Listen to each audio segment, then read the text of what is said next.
Hello everyone, welcome to make it easy civil platform.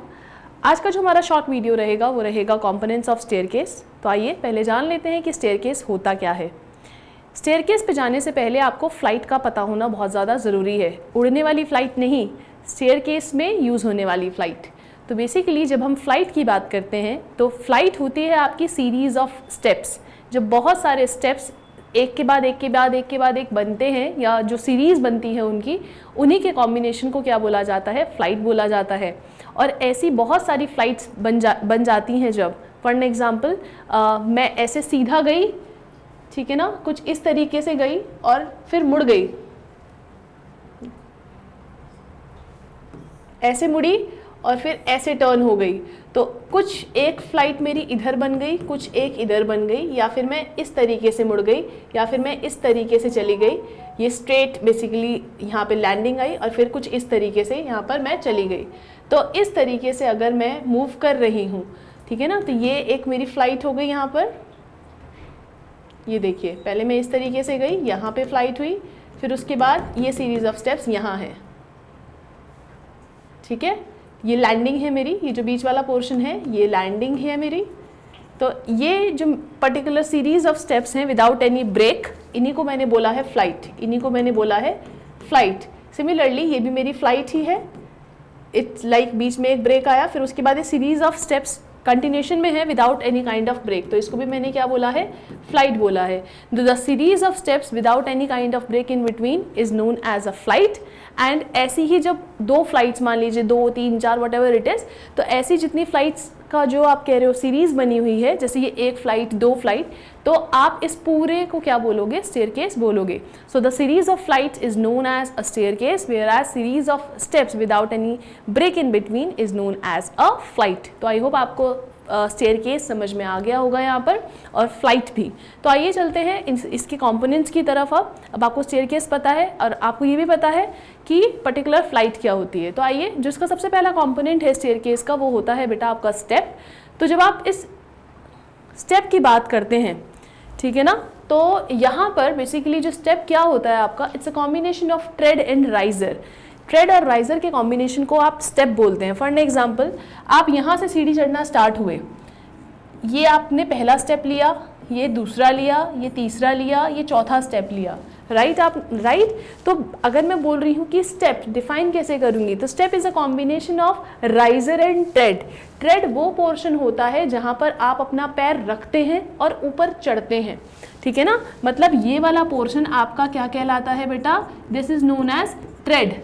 और जितना पाँव आपने उठाया उस स्टेप पे चढ़ने के लिए, जितना पाँव आपको उठाना पड़ा, मतलब राइज करना पड़ा उस पर्टिकुलर स्टेप पे अपना, मतलब चढ़ने के लिए, उसी को बोला गया आपका राइजर। क्या बोला गया? राइजर बोला गया, ठीक है। तो आई होप आपको ये समझ में आ गया होगा। यही राइजर और ट्रेड का जो कॉम्बिनेशन होता है, इसी को हम लोग क्या बोलते हैं? स्टेप बोलते हैं, जैसे कि आप यहाँ पर देख भी पा रहे होंगे, ठीक है ना। और यहाँ पर एक अलग से भी इमेज बनाया हुआ है आपके रेफरेंस के लिए, क्योंकि इन केस हमें इन जनरल पता रहता है, लेकिन हम इमेजिन नहीं कर पाते। नोजिंग इमेजिन नहीं कर पाओगे, स्कोटिया इमेजिन नहीं कर पाओगे, सॉफिट इमेजिन नहीं कर पाते, स्पेंड्रेल इमेजिन नहीं कर पाते। तो उस वजह से वो बहुत, मतलब कॉम्पोनेंट्स में बहुत कॉम्प्लिकेशंस आ जाती हैं जब ऑब्जेक्टिव में ये पूछे जाते हैं, ठीक है ना। तो पर्टिकुलरली अब आप देख सकते हो यहाँ पे, ये जो पूरा पोर्शन है यहाँ से यहाँ तक, ये आपका ट्रेड है। क्या है? आपका ट्रेड होता है। जबकि यहाँ से लेकर पूरा नीचे तक जो आपका पोर्शन होता है वो होता है आपका राइजर। राइज नहीं, राइजर, ठीक है ना। ये था हमारा। और मैंने कहा था ना, the series of step without break in between, तो वो ब्रेक क्या होता है पता है आपको? ये landing is a kind of a break. ये वो पोर्शन है जो फ्लाइट्स के बीच में बनाया जाता है ताकि यहाँ पर रेस्ट किया जा सके, क्योंकि आपको भी पता है कि कंटिन्यूस अगर एक लंबी सीढ़ी है उसको मतलब ट्रैवल करना बहुत मुश्किल हो जाता है कुछ कुछ लोगों के लिए। तो बीच में रेस्टिंग स्पेस, जो अगर मैं बोल रही हूँ कोई बड़ी उम्र का आदमी ऊपर चढ़ रहा है या कोई बच्चा चढ़ रहा है, तो वो एक रेस्टिंग स्पेस हम लोगों ने रखा है। ऐसा नहीं अडल्ट नहीं ले सकते, वो भी ले सकते हैं फॉर श्योर, है ना। तो it's a kind of a resting space. और सिमिलरली जब बहुत इमरजेंसी कंडीशन होती है तो ये लैंडिंग वहाँ पे एक बहुत अच्छा रोल भी प्ले करती है, ठीक है ना। तो ये था आपका स्टेप के बारे में। चलिए नेक्स्ट कंपोनेंट की तरफ चलते हैं, जो कि है ट्रेड। जैसे कि मैंने आप लोगों को बताया, जिस पोर्शन के ऊपर, जिस स्टेप के पोर्शन के ऊपर आप अपना पाँव रखते हो उसको बोला जाता है ट्रेड। तो वही लिखा हुआ है यहाँ पे, the upper horizontal portion of the step over which the foot is placed during the ascending और द डिसेंडिंग अ स्टेयरकेस। मतलब ऊपर चढ़ते हुए या नीचे आते टाइम जिस पे आप पैर रखते हो वही पोर्शन आपका क्या है बेटा, ट्रेड होता है। वही पोर्शन क्या होता है, ट्रेड होता है। तो ये पूरा ट्रेड है, ये पूरा आपका क्या है, ट्रेड है, ठीक है ना। अब इस ट्रेड में क्या है, ऑल्दो ये आप आगे पढ़ोगे, अभी के लिए तो आप जहाँ पे पैर रख रहे हो वही आपका क्या है बेटा, ट्रेड है। Third is riser. जैसे कि मैंने आप लोगों को बताया, जितना पाँव आप लोगों को उठाना पड़ा उस पर्टिकुलर ट्रेड पे पाँव रखने के लिए, उसी को आपने क्या बोला, राइजर बोला। उसी को क्या बोला आपने, राइजर बोला। तो ये जो पर्टिकुलर था आपका, ये जो पर्टिकुलर आपने पाँव उठाया ट्रेड पे रखने के लिए, इसी को आपका क्या बोला गया, राइजर बोला गया। तो the vertical member of the step is known as riser and it is used to support and connect the successive treads. ठीक है, तो I hope it is clear to you. Next is rise. अब आता है यहाँ पे twist. अभी तक आप पढ़ रहे थे ट्रेड और राइजर, अब ये राइज क्या है। देखिए ये जो आपने स्टेप्स देखे अभी, अब यहाँ पर क्या होता है, आप देखिए, जब आप पाँव ऊपर उठाते हैं, जब आप पाँव को ऊपर उठाते हैं तो एक्चुअल में आपको इतना पाँव नहीं उठाना पड़ रहा है, आपको पर्टिकुलर ये जो विड्थ है ना, इसको भी तो अपने पर्टिकुलर पाँव को उठाना पड़ेगा इतना, और नहीं तो आप पाँव कैसे रखोगे। इन शॉर्ट आपको यहाँ तक पाँव नहीं उठाना, यहाँ तक उठाना है, ठीक है ना। आप इसको बाइफिकेट भी कर सकते हो, यहाँ तक पाँव आपको उठाना है। और ये देखिए, ये पोर्शन जो जितना आप पाँव उठाओगे कंपैरेटिवली ज़्यादा है उससे जितना ये पर्टिकुलर यहाँ पे, ये देखिए एज पे, ये यहाँ पे खत्म हो जा रही है ना स्टेयर की हाइट, लेकिन ऊपर वाली स्टेयर की जो मोटाई है, मतलब ऊपर वाले स्टेप की जो मोटाई है, जब आप वो भी इंक्लूड कर देते हो तो वो राइजर होता है, जो आपने देखा, जितना आप पाँव उठाते हो ट्रेड पे रखने के लिए अपना पाँव, है ना। तो यहाँ तक जो पोर्शन है, अगर मैं इस मोटाई को छोड़ दूँ ऊपर वाली को, और खाली ये जो पर्टिकुलर पोर्शन जब मैंने इंक्लूड किया, ये जो पर्टिकुलर पोर्शन है इसको बोला गया बेटा राइज। क्या बोला गया, राइज बोला गया, ठीक है ना। तो और अगर आप ऊपर वाले पोर्शन की भी अगर मोटाई उसमें इंक्लूड कर दोगे तो वो हो जाएगा राइजर। तो डेफिनेशन क्या होगी, the vertical height between two consecutive treads, the vertical height between two consecutive treads, उसको क्या बोला गया, राइज बोला गया। मतलब देखिए, एक ट्रेड ये था और एक ट्रेड ये था, है ना। तो इनके बीच की जो ये हाइट हुई, इसी को मैंने क्या बोला, राइज बोला।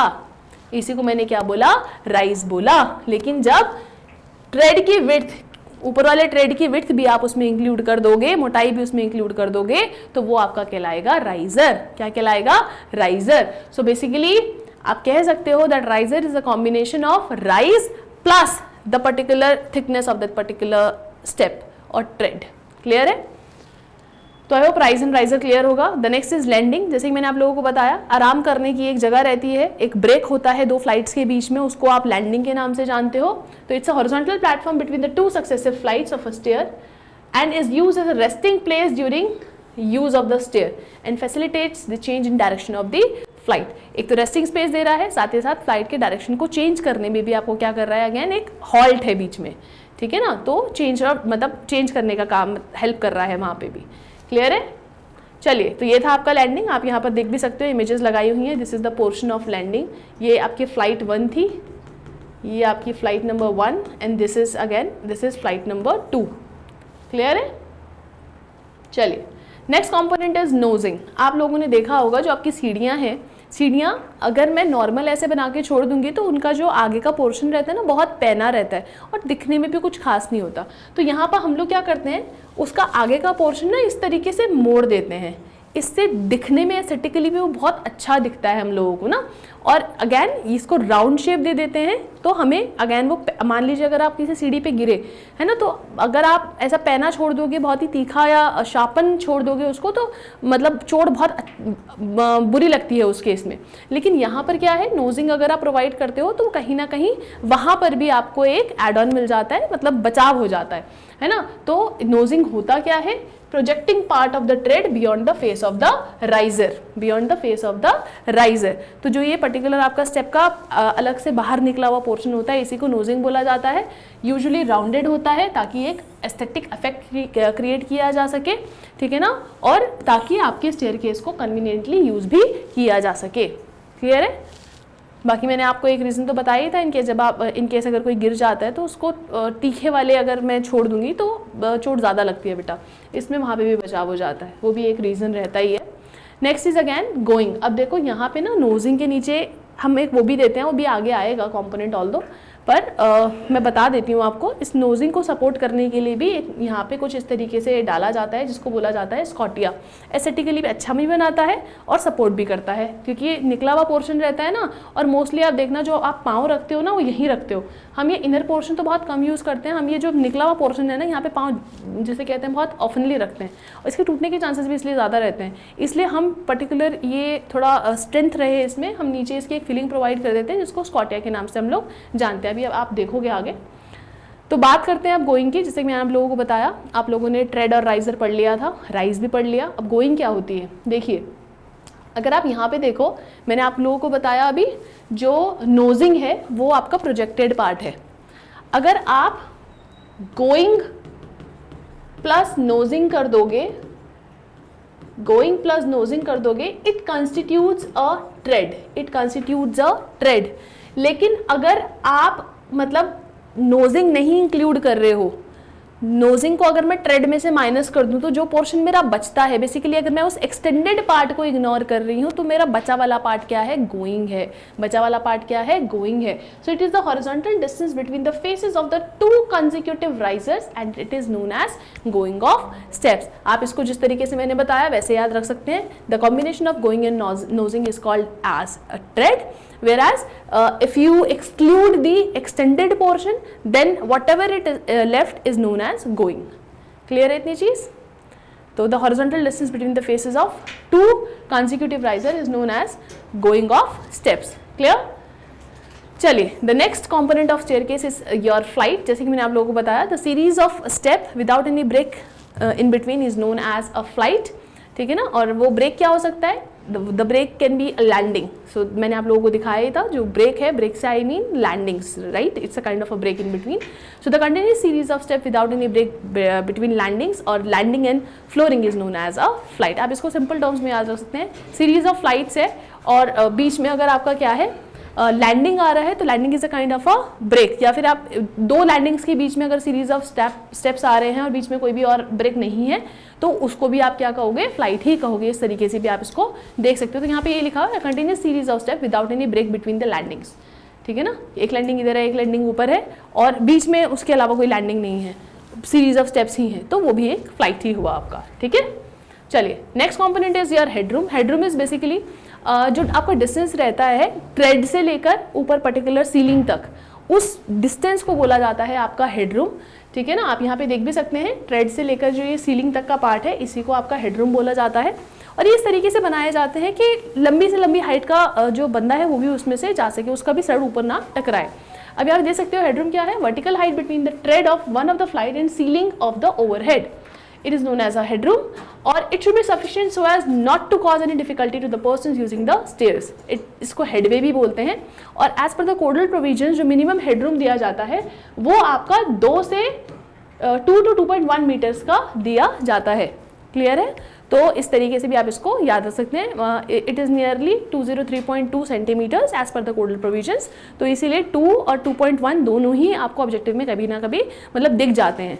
ठीक है ना, यूजुअली वो 2.1 ही देता है ऑप्शन में, तो यूल गो विद 2.1 ओनली। ठीक है, तो ये आपका मिनिमम हेडरूम होता है as per the codal provision और जो आपके ऑब्जेक्टिव्स पूछे जाते हैं उस हिसाब से। ठीक है, चलिए the next component is your head rail, hand rail. अब हैंड रेल क्या होती है, देखो ऊपर चढ़ते टाइम ना आपको एक सपोर्ट चाहिए रहता है जिसको पकड़ के, मान लो कोई बूढ़ा आदमी चल रहा है तो उसको एक सपोर्ट चाहिए कि वो किसी चीज़ को पकड़ के जा सके ऊपर, तो हैंड रेल वो सपोर्ट दे रही है अपने पैसेंजर्स को कि भैया एक तो सपोर्ट प्रोटेक्ट भी कर रही है, गिरने नहीं देगी नीचे, साथ ही साथ सपोर्ट भी कर रही है ऊपर जाने के लिए। तो क्या कह सकते हो, inclined rail provided at the convenient height over the balustrades. अब ये होते क्या है अभी देखेंगे हम लोग। And the inclination of the rail is parallel to the slope of the stair. It's जो मेन है वो है it serves as a guard rail and provides assistance to the user of the stair. तो hand rail है क्या बेटा, ये जो ऊपर वाला पोर्शन आप देख रहे हो ना, ये जिसको पकड़ के लोग ऊपर जाते हैं, इसी को हैंड रेल बोला जाता है आपका। ठीक है, चलिए द नेक्स्ट कॉम्पोनेंट इज बैलस्टर। अब बैलस्टर्स क्या होते हैं, आप लोगों ने ये वर्टिकल मेंबर्स यहाँ पे देखे होंगे, दीज वर्टिकल मेंबर्स, ये जो वर्टिकल मेंबर्स होते हैं, ये बैलस्टर वर्ड आया है बैलस्ट्रेट से, कटघरा। आपने देखा होगा कोर्ट रूम होता है, कोर्ट रूम में कटघरे में लोग विक्टिम्स खड़े रहते हैं, एक में गवाह खड़ा रहेगा, वो कटघरे को बैलस्ट्रेट बोलते हैं, और वहीं से ये टर्म निकली है बैलस्टर्स। तो balusters are the vertical member which supports the hand rail. तो यहाँ पे देख भी सकते हो, it's individual vertical member made of timber, metal, masonry and is fixed between strings and handrail to provide support to the handrail। तो basic purpose क्या है, it is used to support the handrail, ठीक है ना। the vertical member which is used to support the handrail is known as a baluster। आप इस तरीके से भी इसको डिफाइन कर सकते हैं, ठीक है। Next is balustrade. जैसे कि मैंने आपको बोला कटघरा, अगर आप स्टेयरकेस को देखोगे तो ये पूरा कटघरे जैसा ही दिखेगा आपको दूर से, इसलिए इसका नाम बैलस्ट्रेट पड़ा। पर्टिकुलर फ्रेमवर्क जिसमें कि बैलस्टर्स भी हैं, हैंडरेल भी है, उसको क्या बोला जाता है, आपका बैलस्ट्रेट बोला जाता है। तो ये पर्टिकुलर कॉम्बिनेशन है जो हैंडरेल और बैलस्टर्स का, इसको बैलस्ट्रेट बोलते हैं, ठीक है। चलिए नेक्स्ट इज पिच और स्लोप। ये बहुत इंपॉर्टेंट है, ऑब्जेक्टिव में पूछा जाता है। जो स्लोप होती है आप सभी को पता होगा, जो पर्टिकुलर आपकी स्टेयरकेसेस रहती हैं वो एक पर्टिकुलर स्लोप पे दी जाती हैं, और ये स्लोप कौन सी होती है, ये 25 से 40 डिग्री के अराउंड हम लोग इसको प्रोवाइड करते हैं। कितना, 25 to 40 डिग्रीज। और ये ऑब्जेक्टिव पॉइंट ऑफ व्यू से बहुत बहुत इंपॉर्टेंट हो जाता है आपका। तो the vertical angle made by nosing line of the stair with the horizontal is known as pitch और slope of the stair. Nosing line मतलब क्या, वो लाइन जो कि हर स्टेप की नोजिंग को कनेक्ट कर रही है। देखिए ये नोजिंग को, ये लाइन है नोजिंग्स को कनेक्ट करके यहाँ नीचे जा रही है, और ये आपका हॉरिजॉन्टल है। तो ये जो एंगल बना, this is known as the slope of staircase और द पिच, ठीक है ना, which is nearly about 25 to 40 degrees, जो कि हम यूज करते हैं, ठीक है। बहुत इंपॉर्टेंट है, याद रखिएगा। Next is विंडर्स। देखिए इन केस अगर आप लैंडिंग नहीं दे रहे हैं स्टेयर्स में, तो उस केस में स्टेयर्स का डायरेक्शन चेंज करने के लिए हम लोग एक ट्राइंगुलर मेंबर लगाते हैं which is known as winder. तो विंडर्स क्या होते हैं, ये देखिए ये ट्राइंगुलर मेंबर आपने लगाया in order to change the direction of the stairs, इसको इसीलिए इसको क्या बोला गया, विंडर्स बोला गया। यहाँ पे लिखा भी है, it's a type of a stair step that are narrower on the one side than the other and are used to allow a staircase to change the direction without needing a landing. यही बताया मैंने आपको, landing नहीं दे रहे हो तो आप विंडर्स use कर सकते हो। Next is your soffit.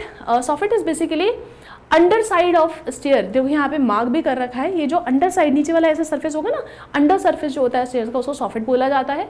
और ये फिनिश भी हो सकता है, प्लास्टर भी हो सकता है, और it can be covered with a seal, ठीक है ना।